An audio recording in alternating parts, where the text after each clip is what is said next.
Hello, everyone, and welcome to Ministry on Mission. We are happy to be back with you again for another riveting conversation with another phenomenal woman. You know, we always bring you people who are exciting. We always bring you people who can give you lots of information.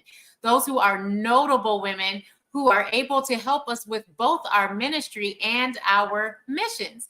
And so, once again, we bring you another incredible author, speaker, woman of well-renowned all across the world. And we are so excited to welcome her. Dr. Tomesha, how are you feeling? I hope that you are as excited as I am to hear from our noteworthy speaker today.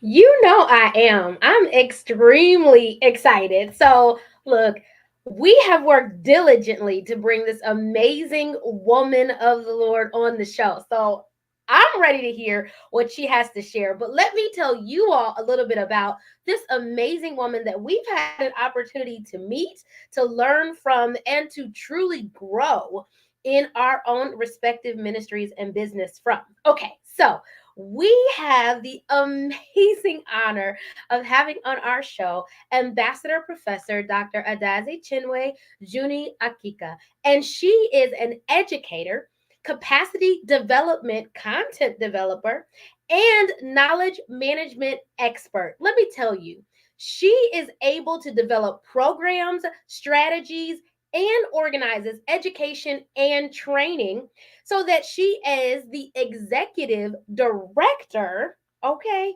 of the Center for SDG Global Education, USA, where she conducts the research and ensures successful implementation of initiatives on peace, women, education, and United Nations Sustainable Development Goals and school support programs.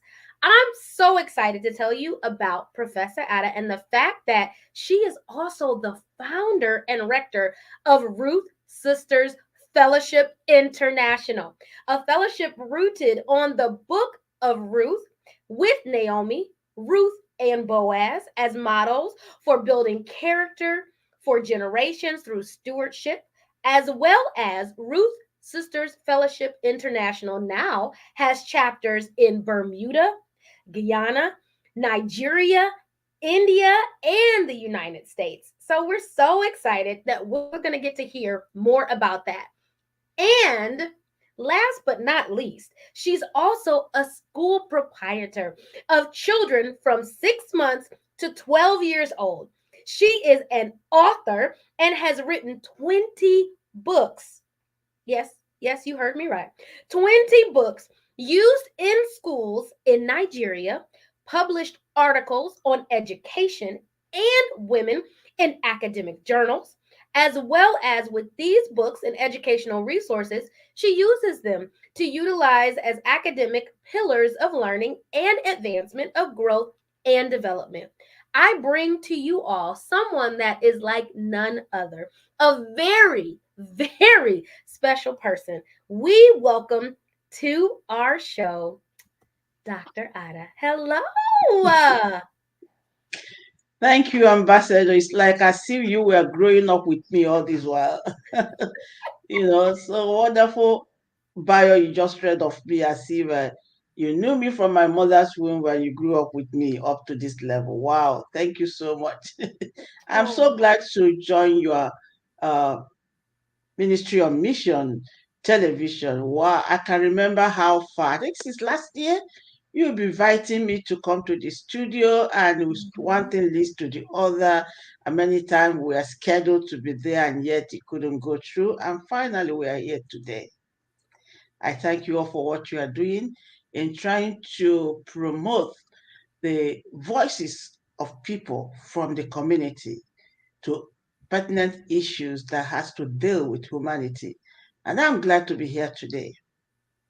Oh, Well, thank we you. are Thank Thank you. you. certainly delighted to have you. It's such an honor and a privilege to have you on the show with us today. It was such a delight to meet you in person in Florida. And from that time till now, Mm, God has just done amazing things. And so your bio is extensive, impressive. We are truly grateful that you've taken the time out of your extremely busy schedule to be with us here at Ministry on Mission. So let us begin. I just want to know something very light. I want to know, what is your favorite thing to do out of all of the things you do as an author, as a person who is constantly on mission, who is traveling the world, who is speaking, who is advocating for women worldwide? What's your favorite thing to do? And why is that your favorite thing? Um, I'm someone that have my upbringing rooted on mental development, building your intellectual capacity. Because when we are growing up, my parents will want to give you assignment and make you to think about it.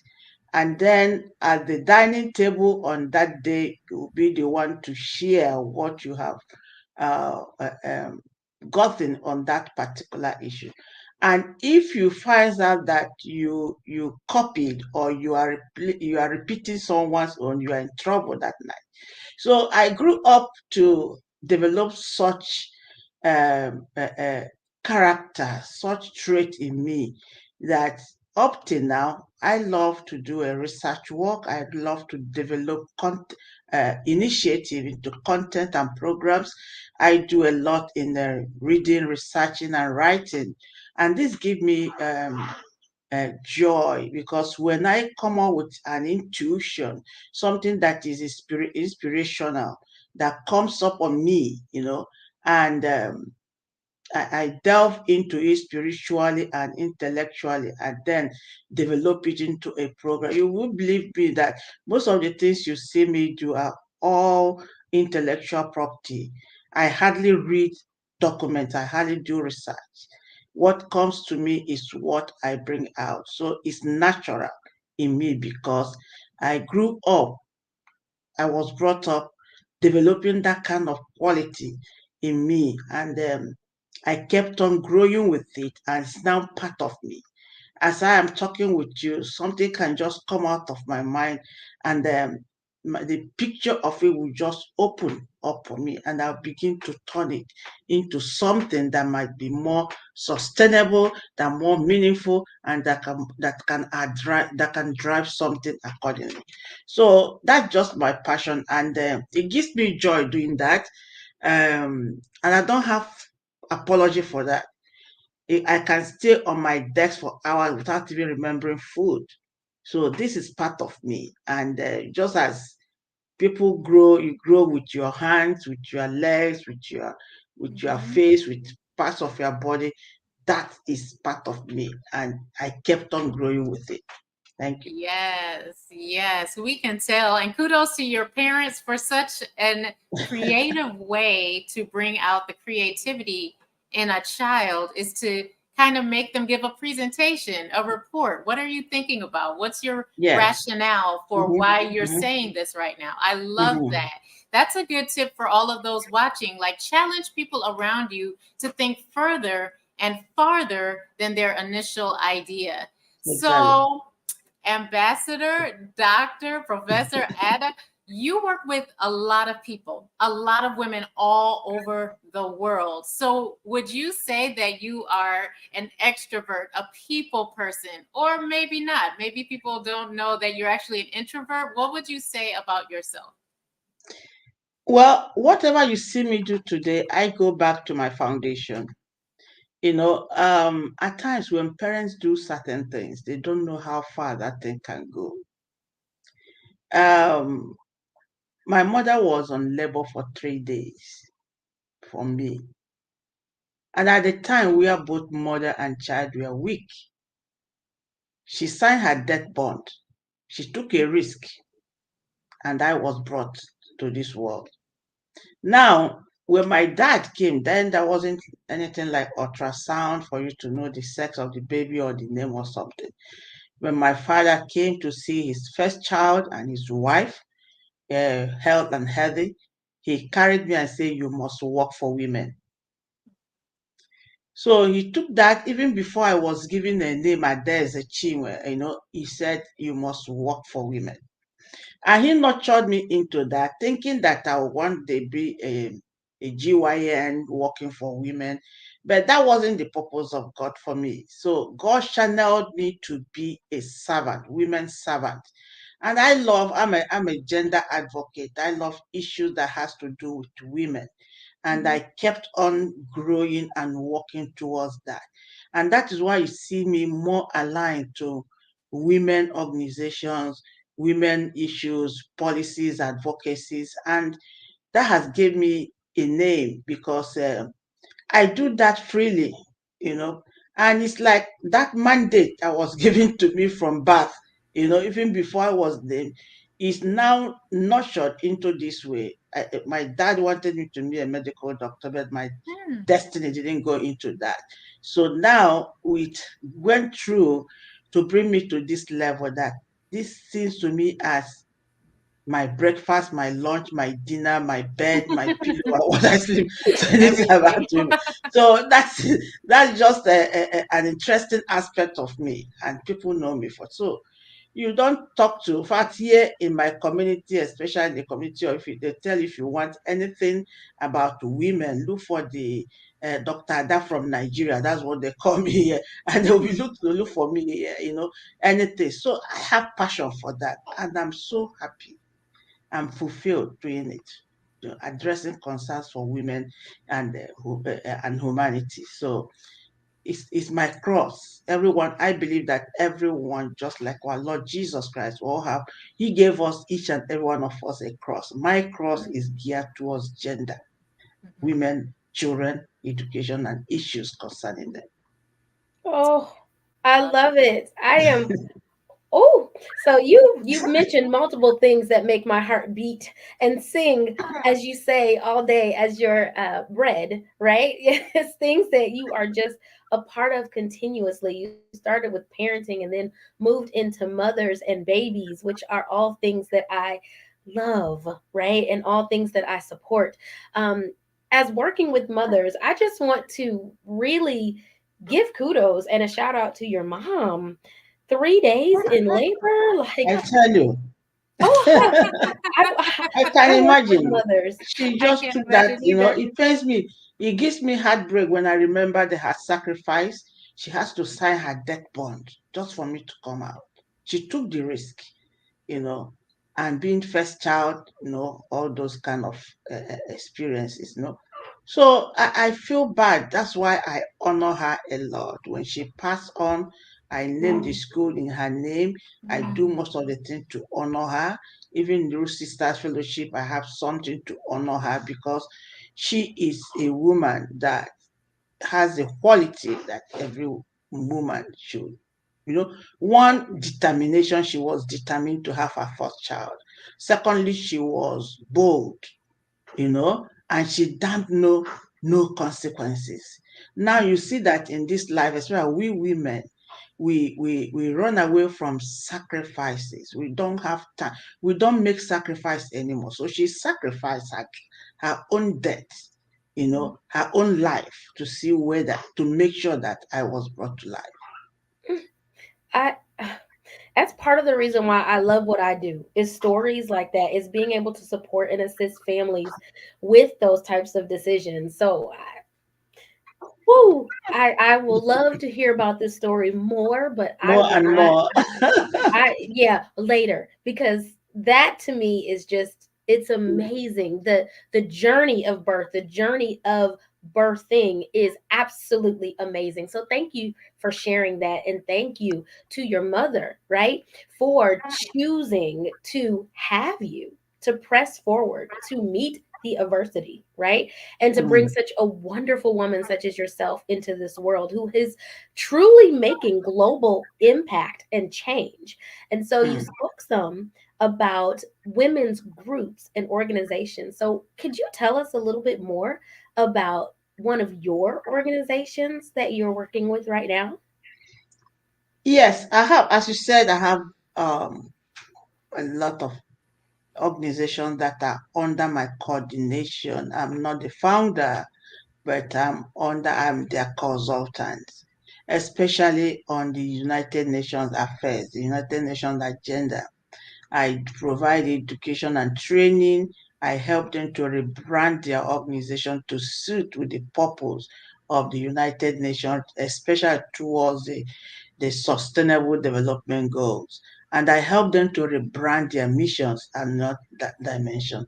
Secondly, I help them to get the organization registered with the Economic and Social Councils at the United Nations. And I see them through. So under one of the things I do at the UN is Africana Women Working Group at the UN. All the organizations that I was able to rebrand and get them listed in consultative status at the UN are members of that group.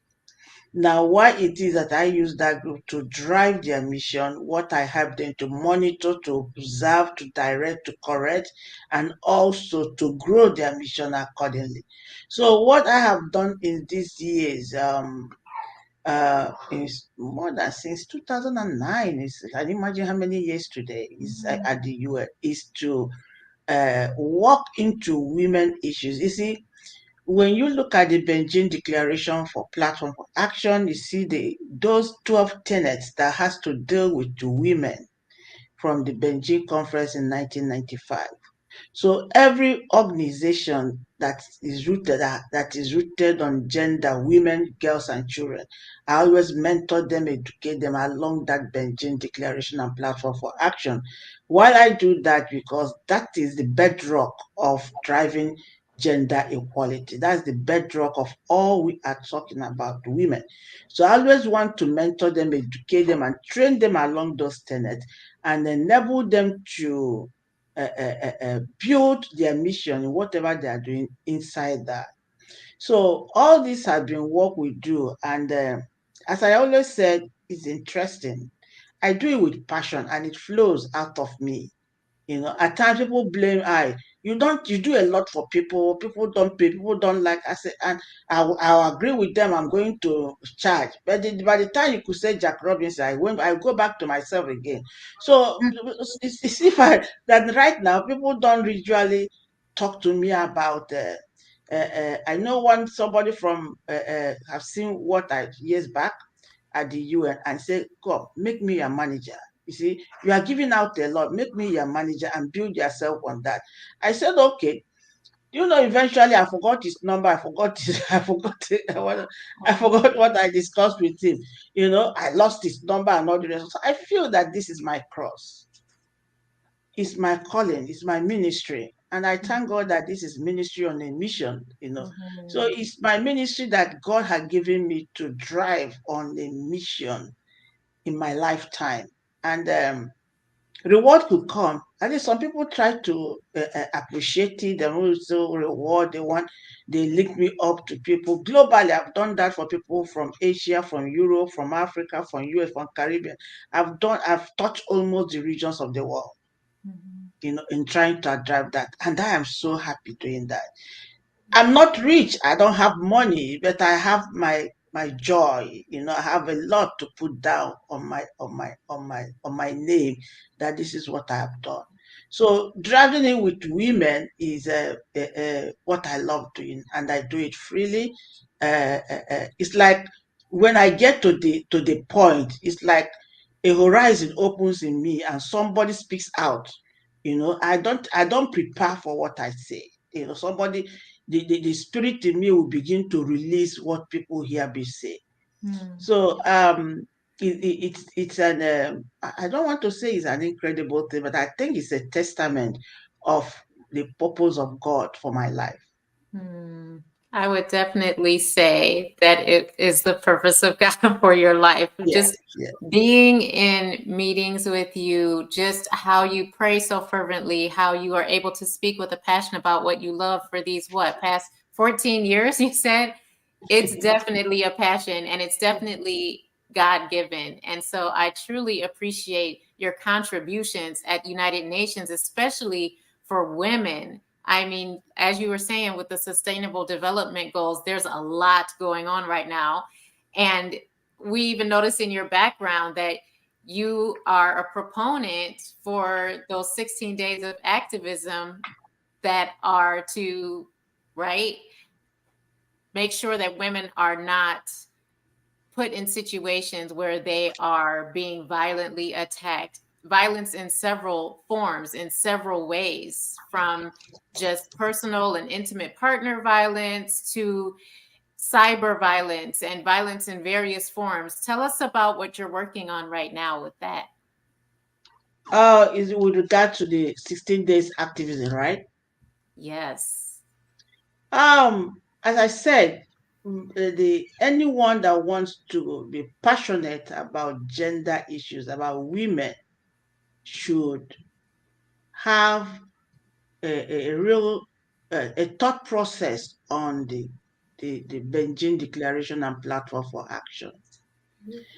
That is the strength of what is going on across the world. Now, the 16 days act, which are about more than 30 years now, is has been there all this while, and yet women are still abused, they're still violated, they're still displaced, all those, and yet every year we talk about this. And I feel that women organizations should be more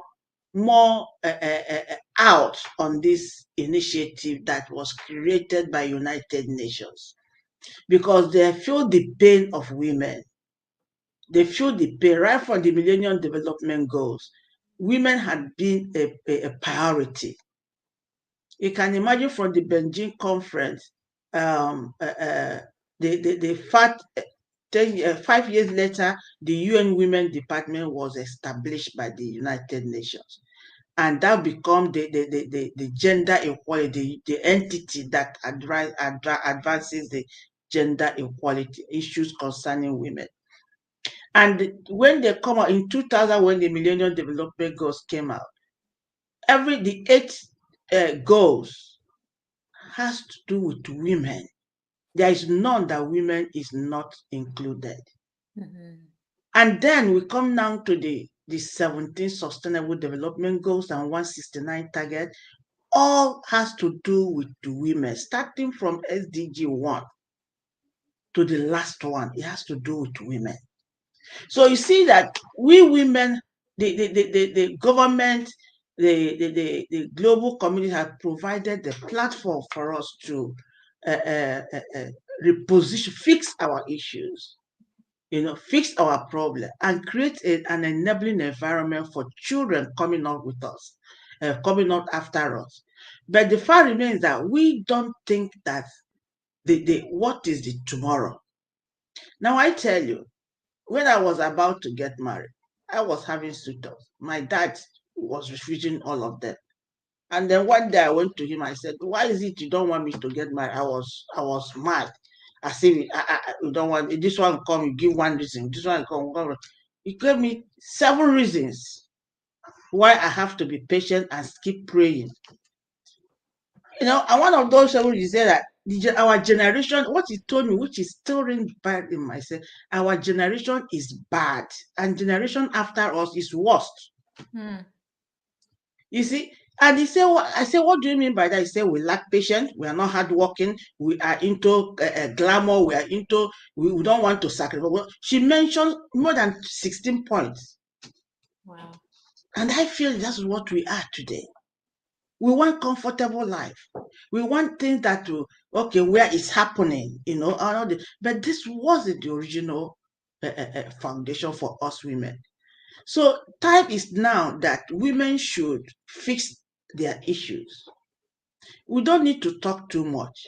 The 16 days activism is for us to fix our issues. Somebody was telling me, why is it that women always saying gender equality, violence against women and all that, where men are more violated by women? I said, you people don't say it. We are saying our own. We are saying our own. So you people don't say it. And if you don't speak out, who will know what you are passing through? So the 16 days activism is that we have done it for 30 years. So time is now for us to really think inside the box. These 30 years we talk, we do this, we do that. Has it solved the problem?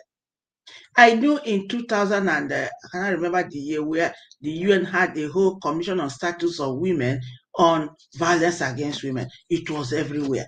Violence against women, violence against women, violence.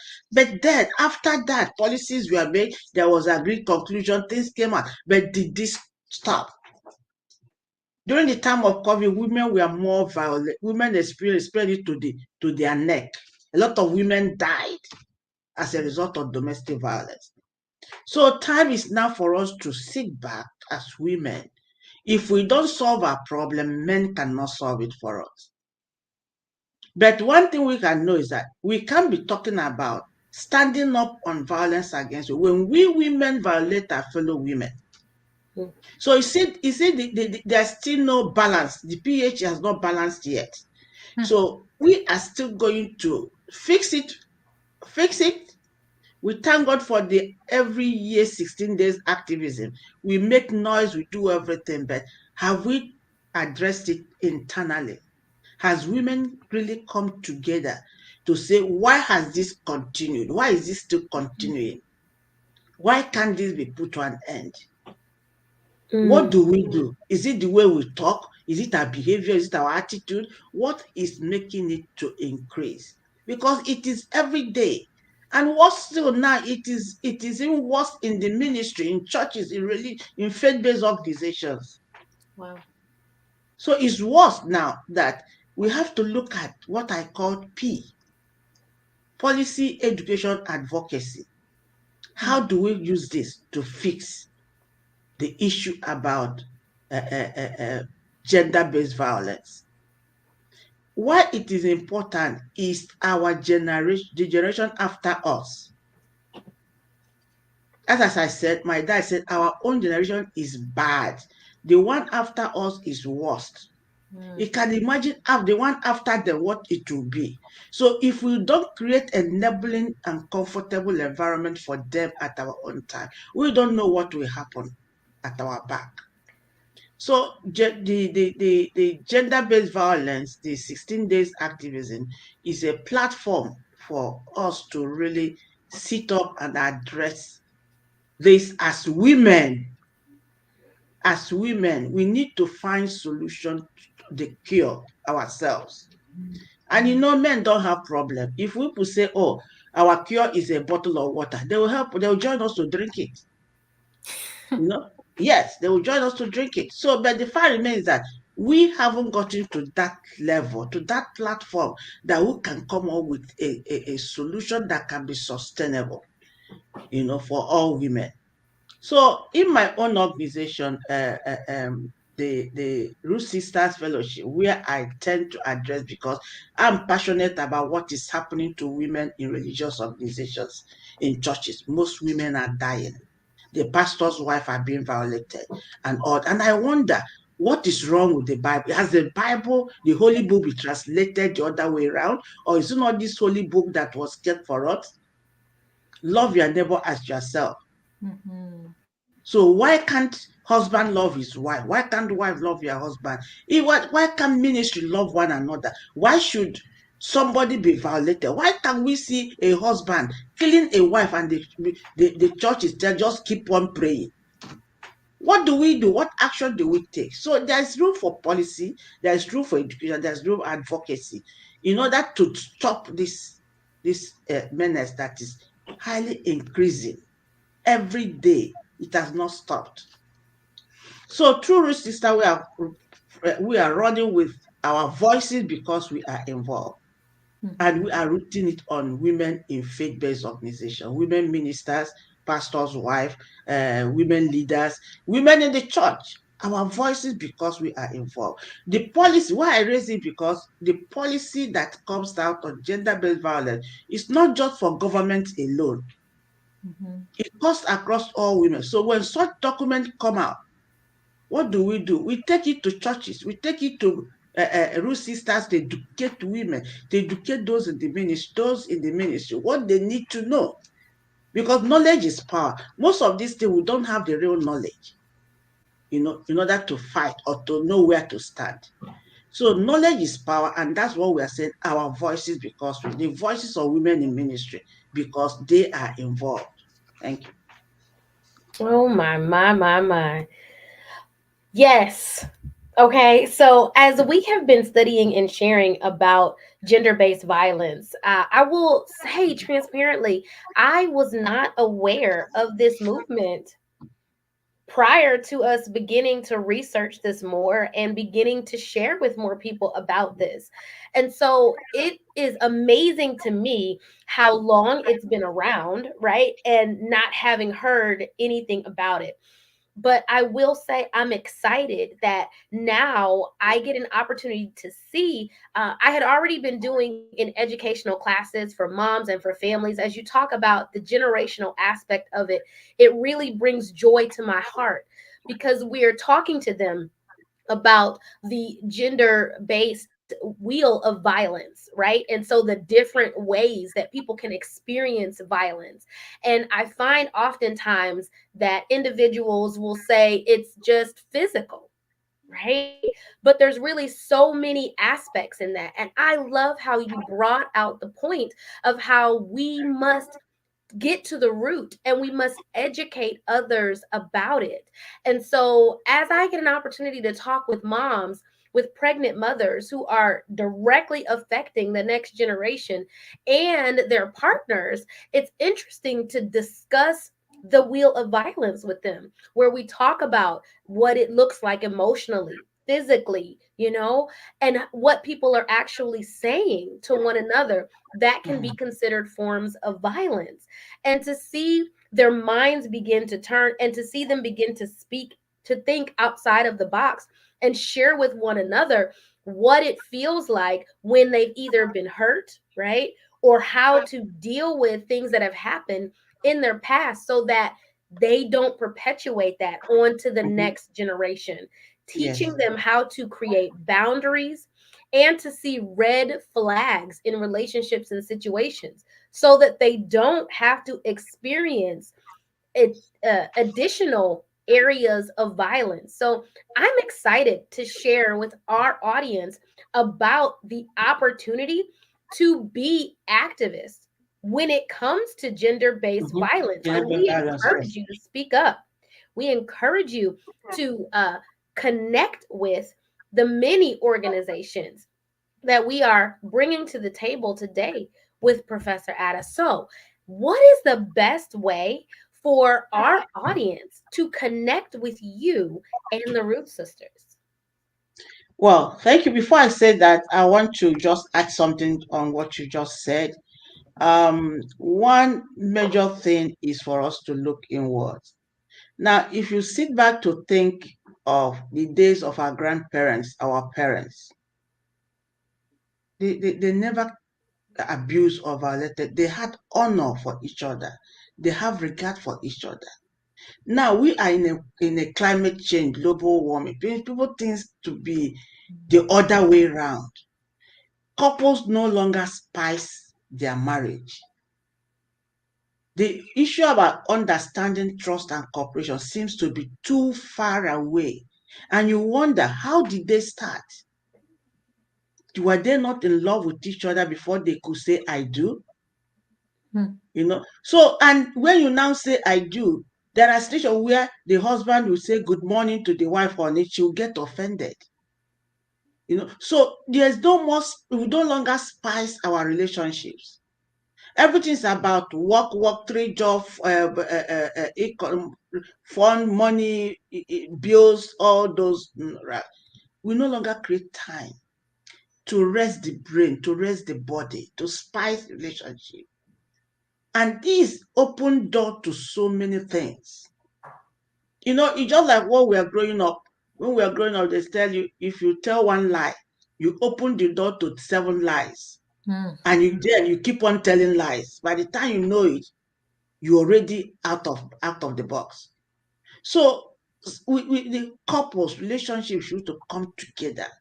When you violate, couples violate themselves, the children are watching. Now another thing is that what I learned from research, when you speak, when you listen to elders, In those days where we are in school, we go for a community research on top, especially on marriage, which is what I did in my postgraduate studies. So when we doubt that, the mother will say, when a woman is pregnant, you talk to your child Yeah. with smile. Yeah. They say, you my great boy, you give them names, but these days we are pregnant, we don't even do that. Mm. If the child kick you one side, you say, useless child, don't stop disturbing my pay and my, all that kind of a thing. Mm. The child is listening. The guardian angels are listening. Satan is also listening. Mm. So these are what we need to be careful with. And I'm glad, because I'm saying it because you talk to mothers and nursing mothers and their husbands and all the rest. These should be what should be brought up.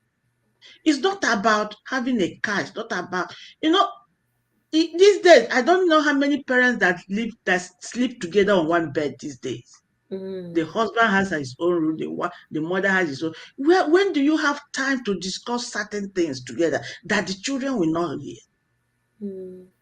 You have your own car, you come out in the morning, you have your own key to the house, and I see the global entire marriage is now bastardized, and it's not helping us. Therefore, we have opened door for operation of the devil in so many forms.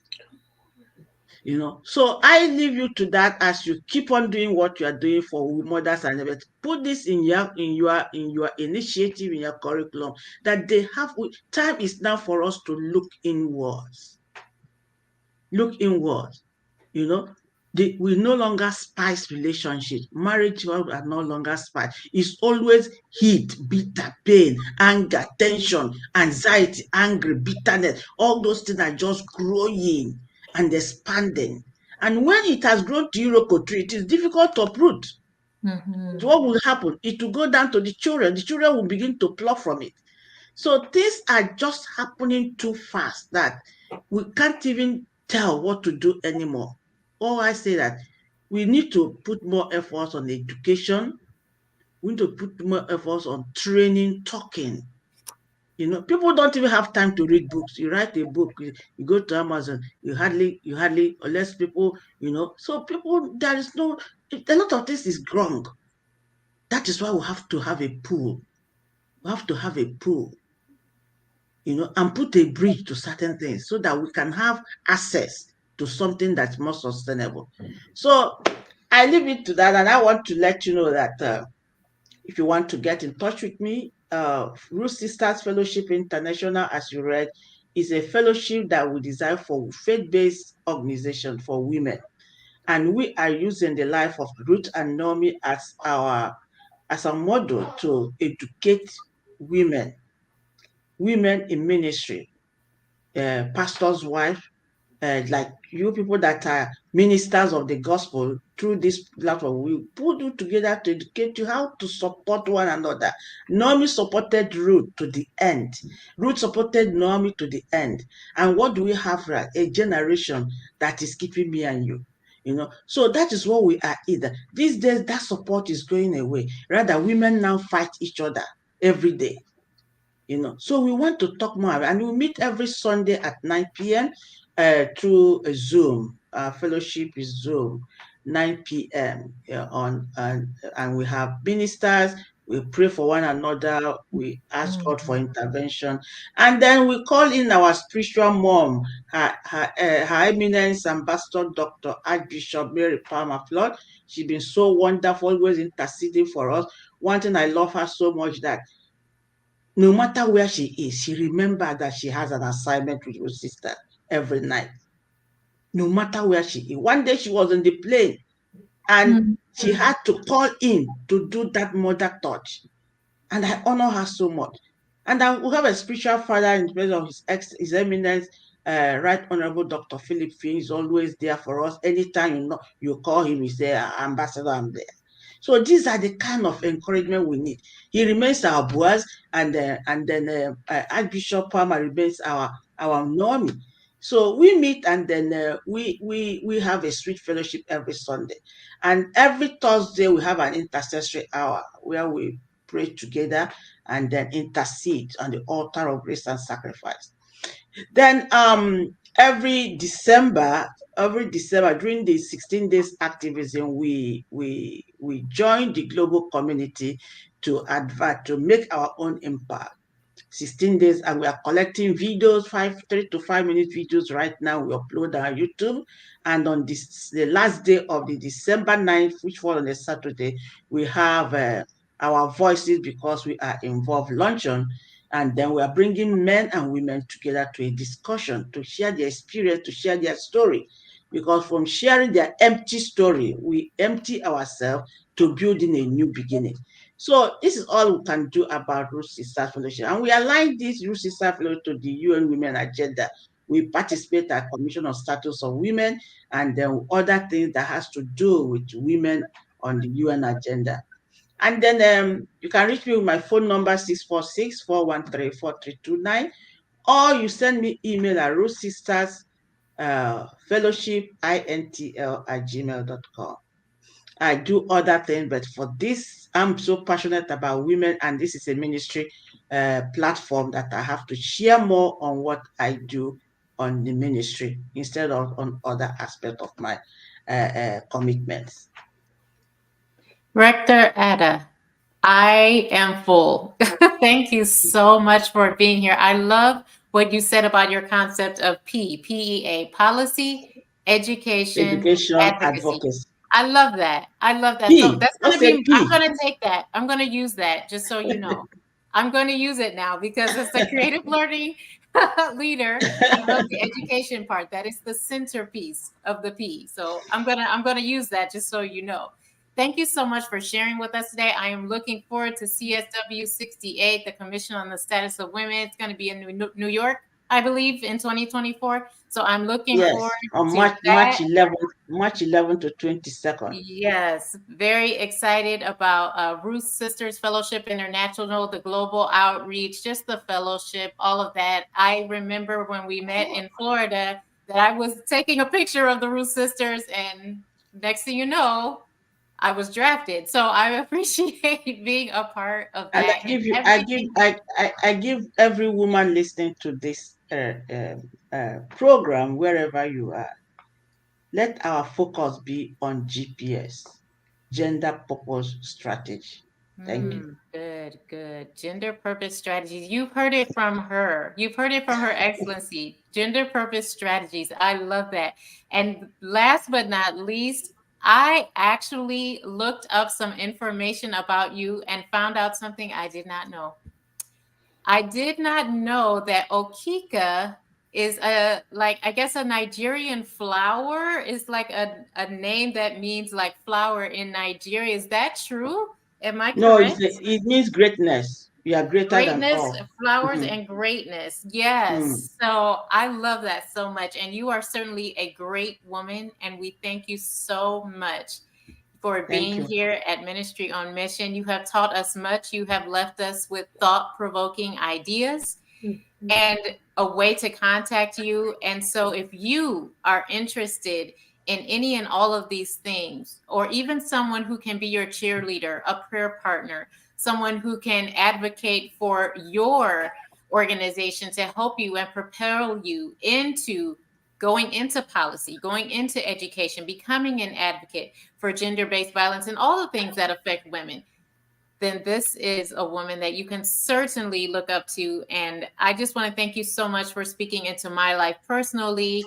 Thank you so much for your care, for your prayers, for all of the things that you do, because there are so many things that you do. So thank you so much for being on the show. Thank you so much, Ambassador Anita. Ever since I met you at Florida, I say, wow, you are very resourceful, and I love what you do, especially Ministry on a Mission. That is an in thing right now. Ministry on it. We should have our ministries to be on a mission. Not selfish mission, but a mission of purpose for generation. Remember, time is running. A lot of things are happening. There are a lot of signs. So ministries to wake up to be on a mission to ensure that people get to heaven when the time comes. Hmm. Let's join together to be on a mission. I thank you for having me finally on this program, Yay.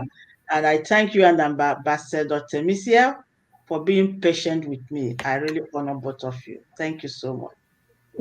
Thank you, thank you, thank you. It was a pleasure having you here today. And we're super excited that you all had the opportunity to meet someone that we really do hold dearly and appreciate so much.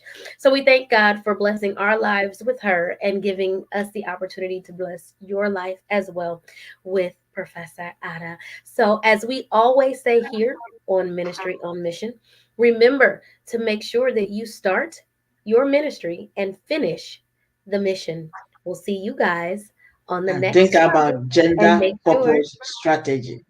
yes, that you join Thank us you so much. on the after show. Bye bye, everyone. Bye.